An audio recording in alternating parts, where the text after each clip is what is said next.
இறை இயேசுவின் பிரியமான சகோதரிகளே, இன்றைய யோவான் நற்செய்தி வாசகத்தில் சிறிது காலம் என்னும் சொல்லாடல் 7 முறை கையாளப்பட்டு நம் கவனத்தை ஈர்க்கிறது. இயேசு கிறிஸ்து ஒரு அருமையான வார்த்தையை நமக்கு சொல்கிறார். ஆனால் அது நமக்கு அதிர்ச்சியாக இருக்கும். இன்னும் சிறிது காலத்தில் என்னை காண மாட்டீர்கள், இன்னும் சிறிது காலத்தில் என்னை காண்பீர்கள் என்கிறார். ஆம் அன்பான சகோதரிகளே, அவர் பாடுபட்டு மரித்து மேலே செல்கின்ற காலம் சிறிது காலம். அப்போது நாம் பார்க்க முடியாது. ஆனால் அவர் மீண்டும் வருவார். அப்போது நாம் பார்ப்போம்.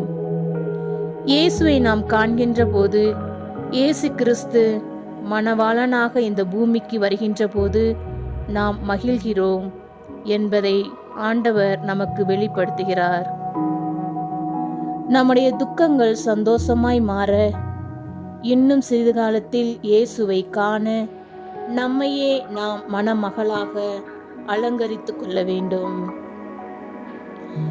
2 கொரிந்தியர் 11:2 புனித பவுல் அடியார் சொல்கிறார், இதோ மணமகனாகிய கிறிஸ்து முன்பாக நம்மை கற்புள்ள கன்னியாக நிறுத்த வேண்டும் என்கிறார். ஆம், நாம் அனைவரும் பரிசுத்தமாய், உண்மையாய், நீதியாய் வாழ்ந்து பரிசுத்த ஆடையை அணிந்து ஆண்டவர் கொடுத்த வாழ்வை வாழ்ந்து நம்மையே நாம் மணமகளாக ஆயத்தப்படுத்திக் கொள்வோம். இயேசுவின் சீடர்கள் இயேசுவின் உடனிருப்பை விரும்புகிறார்கள். ஏனென்றால் இவர்கள் பணியாளர்கள் போன்றே செயல்பட்டார்கள். தங்களின் குரு கட்டளையிடுவதை இவர்கள் தங்கள் வாழ்வில் செய்து வந்தார்கள். அதனால்தான் இருவராக பணிக்கு அனுப்பினார். ஆம், அதுபோல நம்மையும் அவர் பணி செய்ய அழைத்துள்ளார். நாம் யாருடைய உடனிருப்பை விரும்புகிறோம்? உறவினர்களின் உடனிருப்பையா அல்லது இயேசுவின் உடனிருப்பையா? சிந்திப்போம்.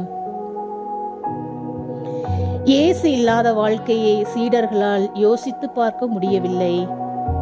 சில காலம் உங்களோடு நான் இருக்க மாட்டேன் என்று இயேசு சொன்னதும் சீடர்கள் குழம்பி போனார்கள்.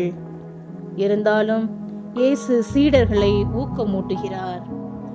சோதனைகள் இருக்கும், கடினமான பாதைகள் இருக்கும், கலங்காதீர்கள், உங்கள் துயரம் மகிழ்ச்சியாக மாறும். எப்பொழுதும் நீங்கள் தொடர்ந்து ஓடும்போது, தொடர்ந்து நற்செய்தியை அறிவிக்கும் போது உங்கள் துயரம் மகிழ்ச்சியாய் மாறும் என்று இயேசு கூறுகிறார். வெறுமனே நமது வாழ்வில் துயரப்படுதலாலோ புலம்புதலாலோ எந்த ஒரு மாற்றமும் வரப்போவதில்லை என்பதை இன்றைய நற்செய்தி நமக்கு தெளிவாக சுட்டிக்காட்டுகிறது. நமது வாழ்க்கையில் தோல்விகள் வரலாம், நாம் வீழ்த்தப்படலாம். அன்று எவ்வாறு சீடர்கள் இழிவுபடுத்தப்பட்டார்களோ அதுபோல் நாமும் இழிவுபடுத்தப்படலாம். ஆனால் நம் கடவுளின் ஆசியோடு தொடர்ந்து முயற்சி செய்தால் வெற்றி நம் வசப்படும் சகோதரிகளே. செயலில்லாத நம்பிக்கை செத்த நம்பிக்கை. இறை நம்பிக்கையோடு இறை செயல்களை தொடர்ந்து முன்னெடுப்போம். இன்று நாம் நினைவு கூறும் புனித சிரில் ஒரு கிறிஸ்தவ தாய்க்கும் பிற தெய்வத்தை வழிபடும் தந்தைக்கும் பிறந்தார். சிரிலின் தாயார் கிறிஸ்துவ நெறியில் சிறந்து விளங்கினார். ஆதலால் அவர் தன்னுடைய அன்பை மகனுக்கு கிறிஸ்துவ நெறியை தொடக்கம் முதலே புகட்டி வந்தார். புனித சிரிலும் தன்னுடைய தாய் தனக்கு கற்றுக் கொடுத்த எல்லாவற்றையும் நல்ல முறையில் கற்றுக்கொண்டு கிறிஸ்துவின் மீது ஆழமான நம்பிக்கை கொண்டு வாழ்ந்து வந்தார். ஆகவே புனித சிரிலின் நினைவு நாளை கொண்டாடும் நாம் அனைவரும் அவரை போன்று இயேசுவுக்கு சான்று பகிர்ந்து வாழ்வோம். அதன் வழியாக இறை அருளை நிறைவாய் பெறுவோம்.